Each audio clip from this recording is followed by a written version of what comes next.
So where are the cliffs? Even though I know the answer, it's a question in my head every time I pass through this stretch of the North Kaibab Trail. We are within the Coconino Sandstone Formation, and we witness the unbroken white Coconino cliffs on our left flank below Uncle Jim Point,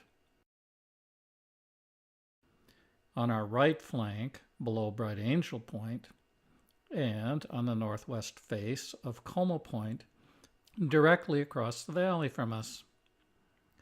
But not here. Descending down to this point from the Coconino overlook, the trail meanders down some easy switchbacks, but always at a reasonable grade and never anywhere near a cliff. The Roaring Springs Fault and Graben are again at work. The North Kaibab Trail follows the eastern fault line of the Roaring Springs Fault down through the Coconino Sandstone. This residual bit of cliff, a safe distance away from the trail, is about as rugged as it gets. Instead of scrambling down a cliff, we dodge around lots of blocky boulders that the fault has disintegrated the cliff into. We can see another interesting aspect of the Roaring Springs Graben from here.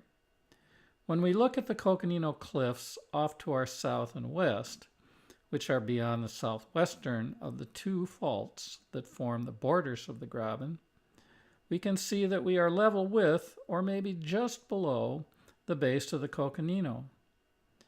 If we look at the cliffs off to the east, beyond the northeastern of the two Roaring Springs fault lines, we can see that we are clearly above the base of the Coconino.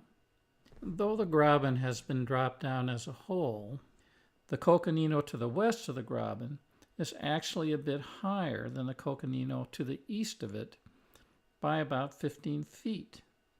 Right here we are standing within that 15-foot vertical gap between the bases of the Coconino to the east and west. At this spot, at an elevation of about 7,300 feet, we remain within the transition life zone, but we can see, as we drop down further into the canyon, that we are beginning to leave it. We still see plenty of ponderosa trees, the dominant flora of the transition life zone, below the western cliffs, but they are not nearly as dense as they are higher up above the Coconino. If we look below the eastern cliffs, there are still some ponderosas, but not many. Subjected to the hotter afternoon sun, which the western cliffs are protected from, the eastern side of Roaring Springs Canyon is effectively in a climate zone further down into the canyon than the west side, and we can see the effects. Heading up the trail from here, we follow the switchbacks up through the break in the cliffs up to the Coconino overlook, where you do have to be careful, right at the precipice at the top of genuine Coconino cliffs.